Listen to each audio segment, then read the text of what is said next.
रात खामोश थी, मगर खामोशी में शोर था। एक फकीर तन्हा बैठा था, ना कोई शिकवा ना कोई दुआ, बस एक सवाल जो दिल में अटका हुआ था। वो कहने लगा, अजीब बात है, इंसान हक को पहचान लेता है, दिल गवाही भी दे देता है, मगर कदम फिर भी आगे नहीं बढ़ते। वो रुका, जैसे खुद को सुन रहा हो, फिर आहिस्ता से बोला, अगर हक सामने आ जाए तो इनकार कहाँ से आता है। यहाँ फकीर ने किसी और को नहीं, अपने नफ्स को देखा। उसने कहा, मसला ये नहीं कि हमें सच नहीं मालूम, मसला ये है कि सच मानने से पहले हम इजाजत किसी और से लेते हैं। एक गहरी सांस और फिर वो जुमला जो दिल में तीर बनकर उतरता है, ये इजाजत कौन देता है, और अगर नहीं देता तो दलील कहाँ से आ जाती है। फकीर ने नजरें झुका लीं और कहा, लगता है असल दुश्मन बाहर नहीं अंदर है, और यहीं से दास्तान शुरू होती है। फकीर ने कहा, नफ्स कभी तलवार लेकर नहीं आता, वो दलील लेकर आता है। वो सच के मुकाबिल नहीं खड़ा होता, वो सच के साथ खड़ा हो जाता है, मगर एक कदम पीछे। वो कहता है, मैं भी हक के साथ हूं, मगर अभी नहीं। यही उसकी पहली चाल है। फकीर बोला, नफ्स इनकार नहीं करता, वो ताखीर सिखाता है। वो कहता है, अभी वक्त ठीक नहीं, हालात इजाजत नहीं देते, जरा और समझ लें, जरा और दुआ कर लें। और इंसान समझता है कि वो एहतियात कर रहा है, हालांकि वो कैद में जा रहा होता है। फकीर ने आसमान की तरफ देखा और कहा, जब हक आता है तो वो वक्त नहीं मांगता, वो फैसला मांगता है, मगर नफ्स फैसला नहीं चाहता। क्यों? क्योंकि फैसला होते ही उसकी दलील मर जाती है। फकीर ने आहिस्ता कहा, नफ्स की सबसे खतरनाक बात यह है कि वो सच बोलते बोलते इंसान को सच से दूर ले जाता है। फिर उसने सवाल छोड़ा, ऐसा सवाल जो दिल में ठहर जाए, मगर नफ्स को ये दलील मिलती कहाँ से है? क्या वो खुद अक्लमंद है या किसी और के सहारे बोलता है? फकीर मुस्कुराया और कहा, अक्ल को हमने रहबर समझा, मगर वो खुद रहनुमाई की मोहताज है।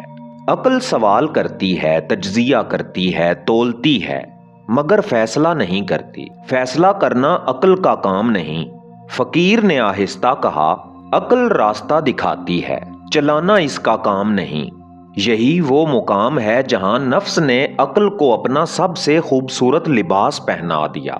वो अक्ल के कान में कहता है, जल्दी मत करो, जज्बात से ऊपर उठो, हर बात दलील से साबित करो।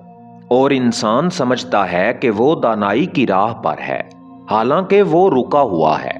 फकीर ने जमीन पर लकीर खींच कर कहा, अक्ल की हद यहां तक है, इसके आगे नूर है, मगर अक्ल नूर को नहीं पहचानती, क्योंकि नूर दलील नहीं मांगता, नूर हजूरी मांगता है। फकीर ने कहा, जब अक्ल हद से आगे बढ़े तो वो शक बन जाती है, और जब शक देर करे तो नफ्स को मौका मिल जाता है। यही वजह है कि बड़े बड़े ज़हीन लोग हक के करीब आकर भी ठहर जाते हैं। फकीर ने दिल पर हाथ रख कर कहा, अक्ल समझा सकती है, मगर बदल नहीं सकती, बदलने के लिए कुछ और चाहिए। फकीर ने सांस रोकी, फिर कहा, और वो है नूर।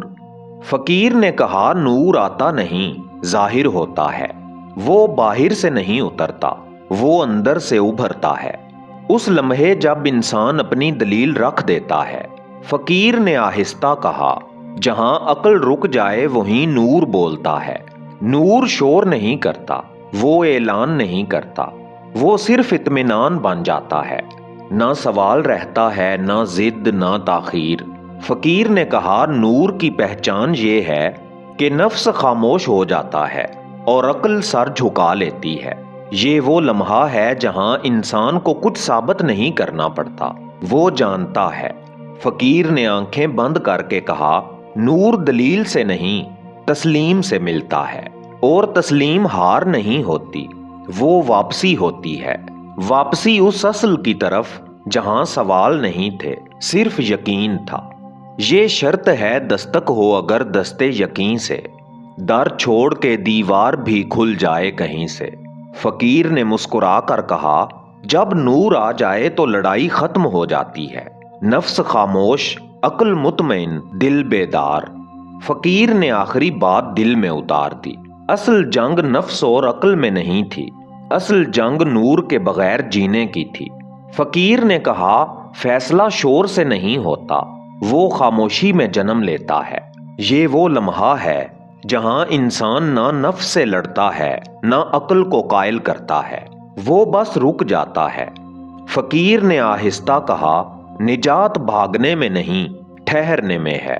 جب انسان رک جاتا ہے تو نفس کے پاس کہنے کو کچھ نہیں رہتا، عقل اپنے حساب سمیٹ لیتی ہے اور دل اپنی اصل پہ آ جاتا ہے۔ فقیر نے کہا، حق کو ماننے کے بعد کچھ کرنے کی ضرورت نہیں رہتی، بس ہٹنے کی ضرورت ہوتی ہے۔ ہٹ جانا، اپنی انا سے، اپنی دلیل سے، اپنی ضد سے، یہی فیصلہ ہے۔ فقیر نے زمین کی طرف دیکھ کر کہا، جو خاموش ہو کر مان لے وہ ہار نہیں جاتا، وہ آزاد ہو جاتا ہے۔ یہ آزادی نفس سے نہیں، دنیا سے نہیں، خود سے ہوتی ہے۔ فقیر نے آخری بات کہی اور پھر رک گیا۔ جب نور سامنے ہو تو دلیل پیچھے رہ جاتی ہے۔